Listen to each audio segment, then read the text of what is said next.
Assalamualaikum warahmatullahi wabarakatuh. Halo semuanya, gimana nih kabarnya? Semoga kita semua selalu dalam lindungan Allah Subhanahu wa taala ya. Dan semoga kita semua selalu diberikan kesehatan jasmani maupun rohani. Oh ya, kenalin kita dari mahasiswa dan mahasiswi Universitas Nahdlatul Ulama, program studi Pendidikan Guru Sekolah Dasar semester 3. Video ini kami buat untuk memenuhi tugas mata kuliah kurikulum dan pembelajaran. Yuk simak videonya. Assalamualaikum warahmatullahi wabarakatuh. Kami dari kelompok 3 yang beranggotakan saya Erina Auliawati. Halo, perkenalkan nama saya Lutfia Nur Alindri. Saya dari kelompok 3. Perkenalkan, nama saya Ahmad Zainur Yusuf. Kami akan menjelaskan tentang proses dan prinsip pengembangan kurikulum dan pembelajaran. Gimana sih proses pengembangan kurikulum dan pembelajaran? Oke, saya akan jelaskan proses pengembangan kurikulum dan pembelajaran. Proses pengembangan kurikulum dan pembelajaran, pengembangan kurikulum diartikan sebagai suatu proses pengembangan kurikulum mulai dari perencanaan kurikulum hingga evaluasi. Dalam perencanaan kurikulum dimulai dengan merumuskan ide yang akan dikembangkan menjadi sebuah program. Proses pengembangan kurikulum secara umum terdiri dari perencanaan, implementasi, dan evaluasi. Selain proses kurikulum secara umum, ada 4 tahap pengembangan kurikulum dilihat dari tingkatannya. Antara lain, yang pertama, pengembangan kurikulum pada tingkat nasional. Pengembangan kurikulum pada tingkat nasional ini membahas pendidikan pada tingkat nasional yang terdiri dari pendidikan formal, informal, dan non-formal. Yang kedua, yaitu pengembangan kurikulum pada tingkat institusi. Pengembangan kurikulum tingkat institusi memiliki beberapa kegiatan yang harus dilaksanakan, antara lain merumuskan tujuan yang akan dicapai sekolah, menyusun SKL atau standar kompetensi lulusan, dan penetapan isi kurikulum secara keseluruhan. Yang ketiga, yaitu pengembangan kurikulum pada tingkat mata pelajaran. Silabus pelajaran merupakan bentuk pengembangan kurikulum pada tingkat mata pelajaran. Selanjutnya, yang keempat yaitu pengembangan kurikulum pada tingkat pembelajaran di kelas.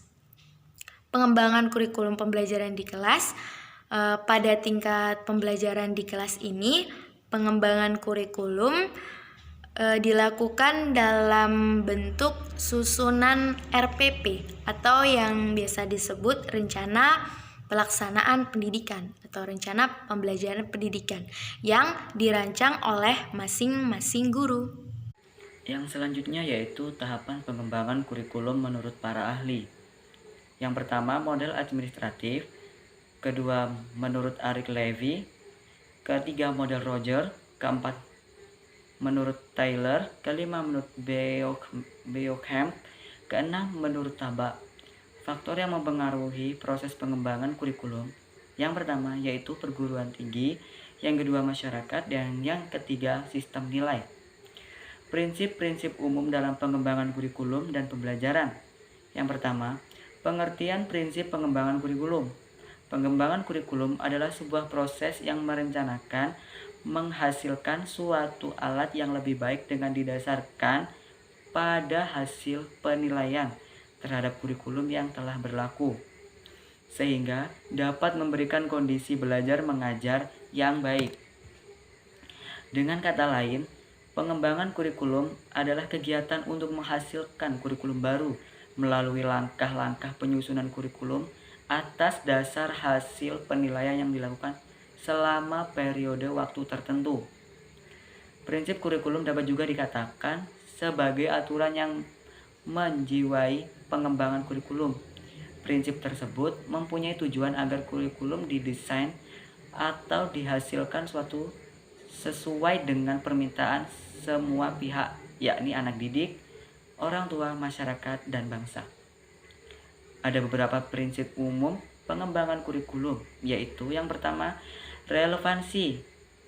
Relevansi dalam hal ini dapat dibedakan relevansi keluar yang berarti bahwa tujuan, isi, proses belajar harus relevan dengan tuntutan, kebutuhan, dan perkembangan masyarakat, yang berarti bahwa terdapat kesesuaian atau konsistensi antara komponen-komponen kurikulum, yaitu antara tujuan, isi, proses penyampaian, dan penilaian yang menunjukkan keterpaduan kurikulum. Yang kedua, fleksibilitas. Kurikulum harus dapat mempersiapkan anak untuk kehidupan sekarang dan yang akan datang. Di sini dan di tempat lain, bagi anak yang memiliki latar belakang dan kemampuan yang berbeda, hal ini berarti bahwa kurikulum harus berisi hal-hal yang solid.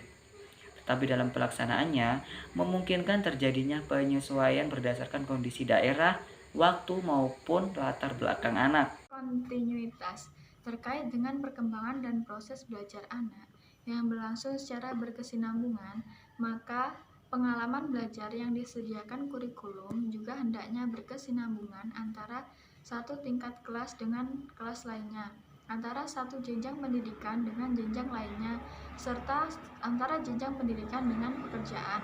D. Praktis atau efisiensi.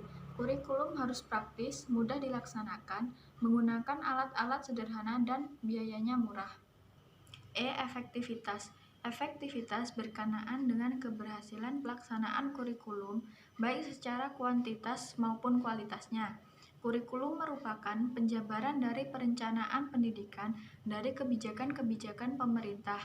Dalam pengembangannya, harus diperhatikan kaitan antara aspek utama kurikulum, yaitu tujuan, isi, pengalaman belajar, serta penilaian dengan kebijakan pemerintah dalam bidang pendidikan. Adapun menurut Hamalik, ada 7 diantaranya, yaitu 1. Prinsip berorientasi pada tujuan, 2.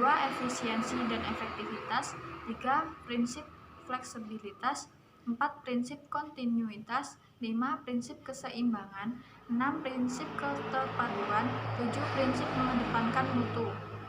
Ayo, udah pada paham apa belum? Kalau belum, ulang lagi videonya ya. Dan semoga aja yang udah paham, kalian juga bisa menggali informasi lain tentang proses dan prinsip pengembangan kurikulum. Oke, kita udahin ya videonya. Terima kasih sudah menonton. Wabillahi taufiq wal hidayah. Wassalamualaikum warahmatullahi wabarakatuh. Oh ya, jangan lupa di like, di komen, dan di subscribe.